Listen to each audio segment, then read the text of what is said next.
Hey guys, this is Gaming Imperatrix. I'm going to test out streaming Dwarf Fortress today. I'm not sure exactly how far I'm going to get with that, or if I will continue this map, but basically today I'm going to explain how to set up your first Dwarf Fortress the most straightforward and easy way. Now, if you don't know what Dwarf Fortress is, you probably aren't here on this Twitch stream. If you don't care about dwarves or fortresses, go on your merry way.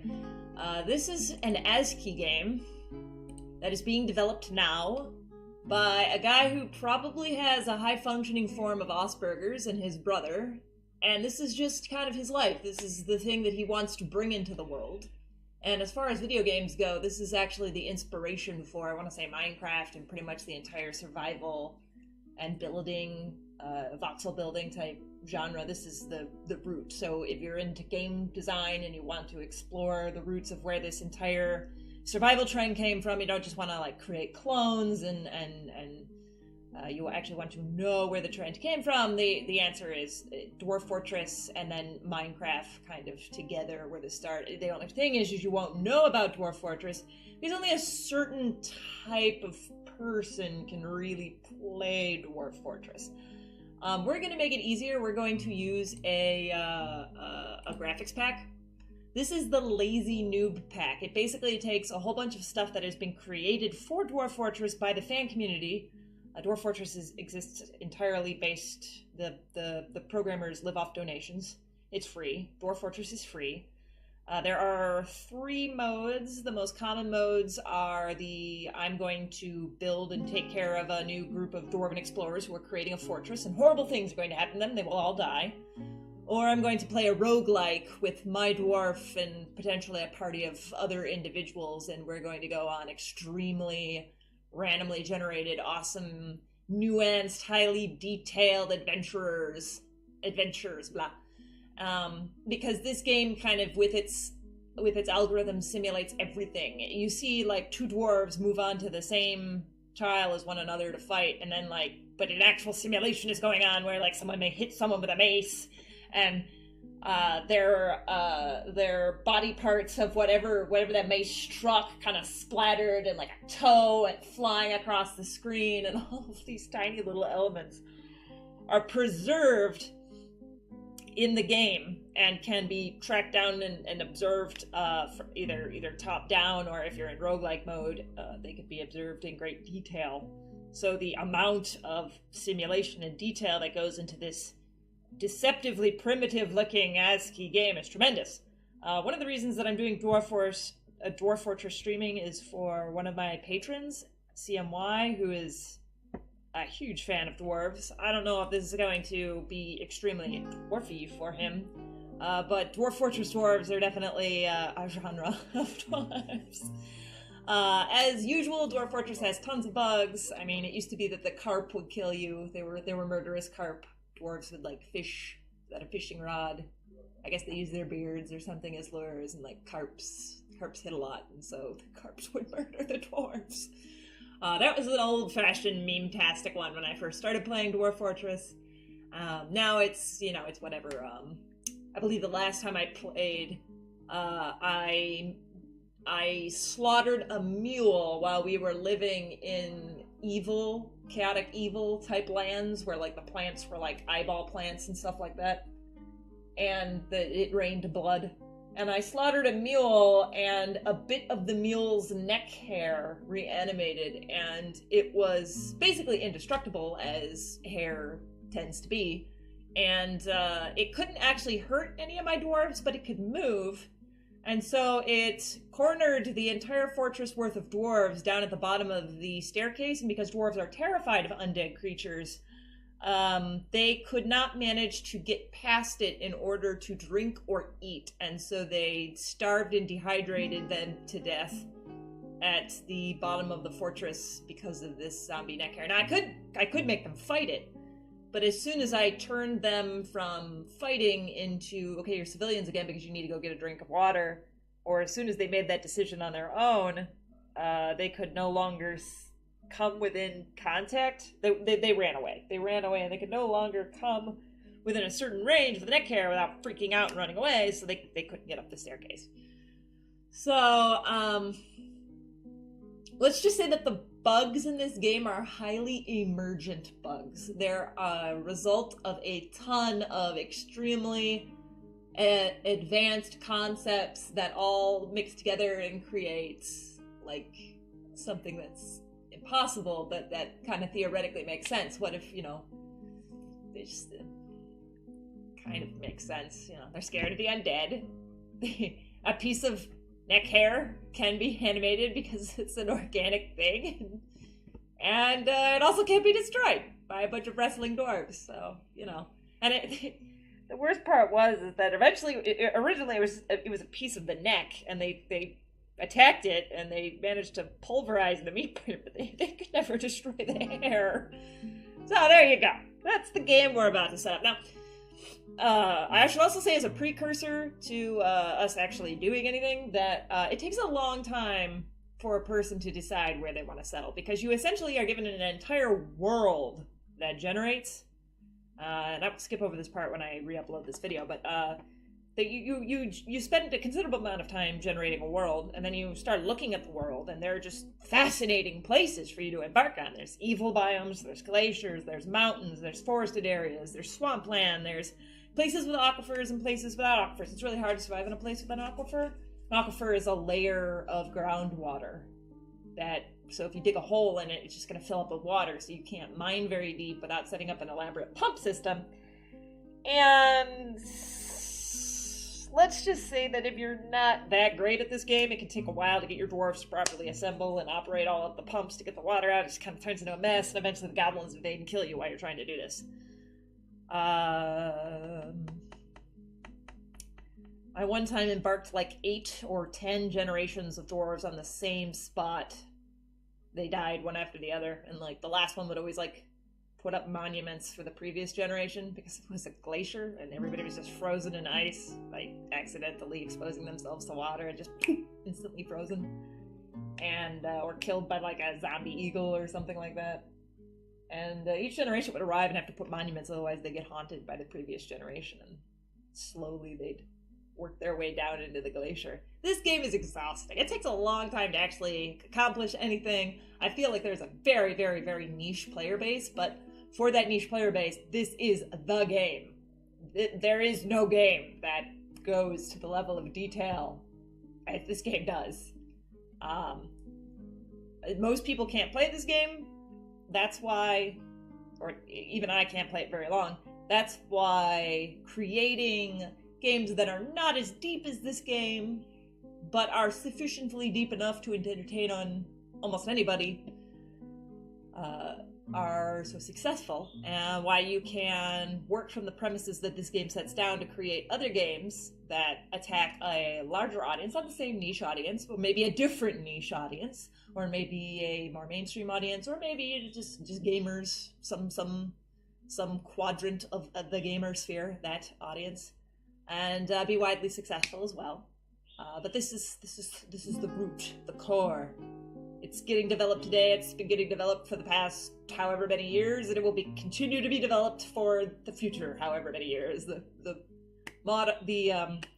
game author will not be giving up on it. So with that said, I'm going to explain what we have. The very first thing we did is we went and we downloaded, what's his name?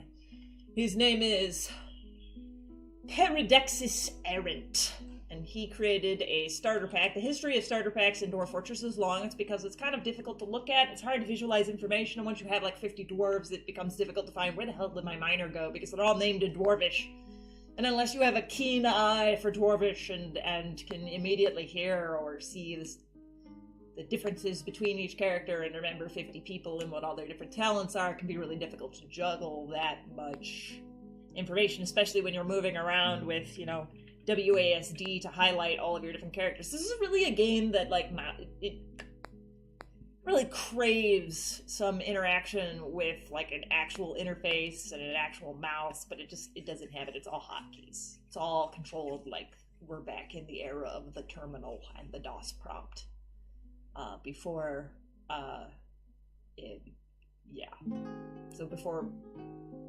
GUIs existed. That's basically how this is all controlled.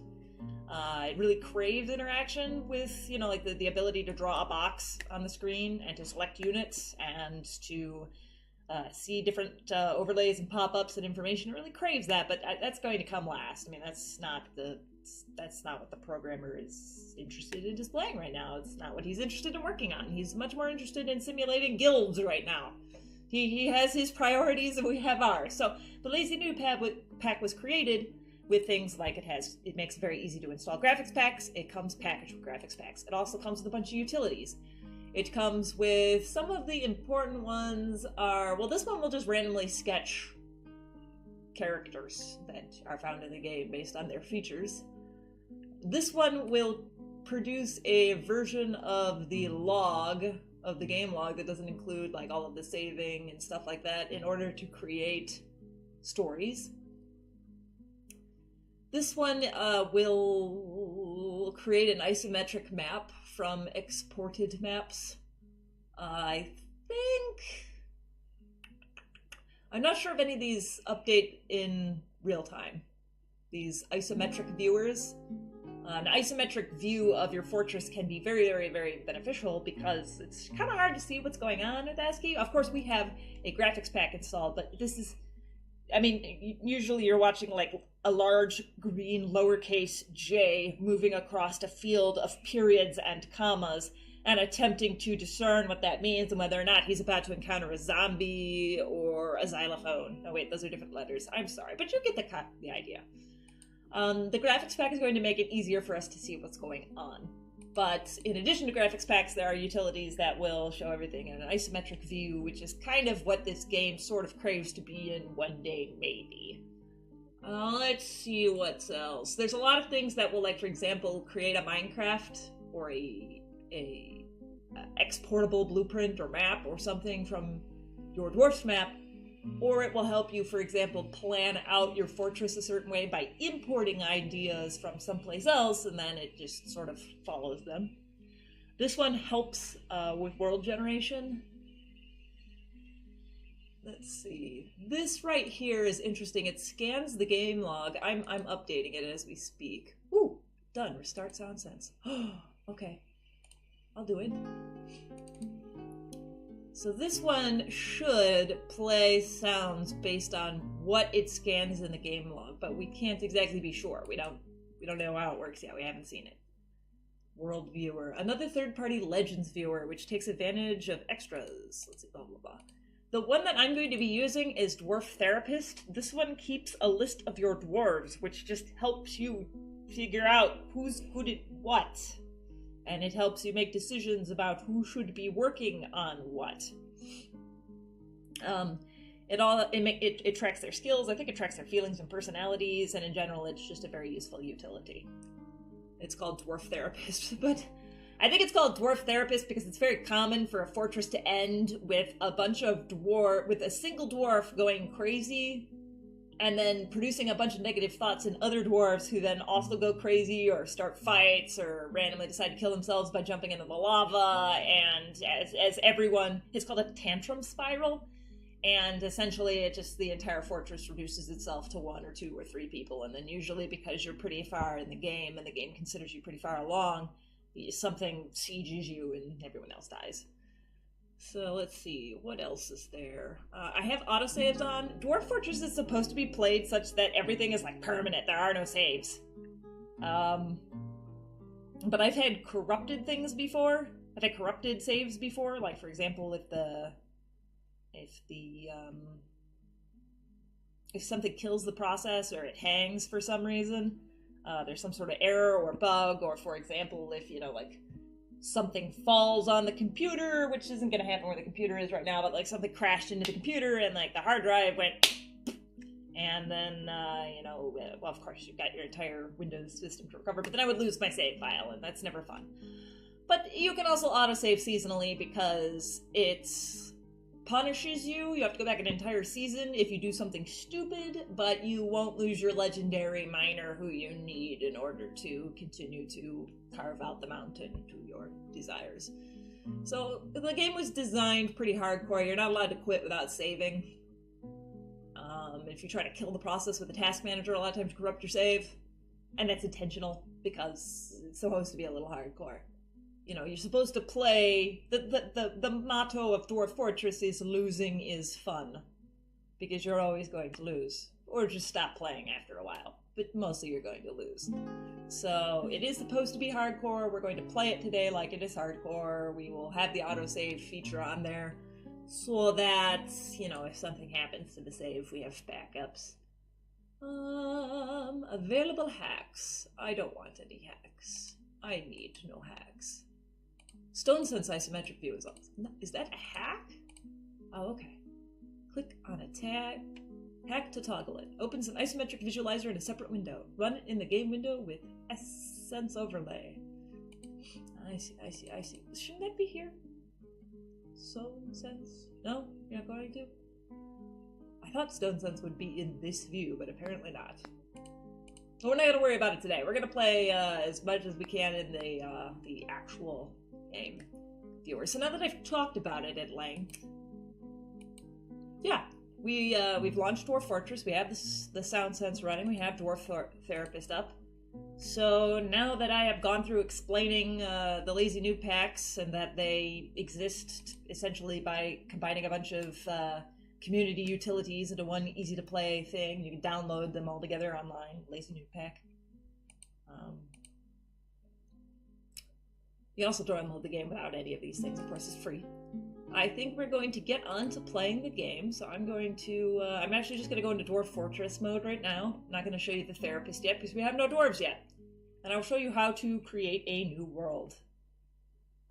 Give me just a second.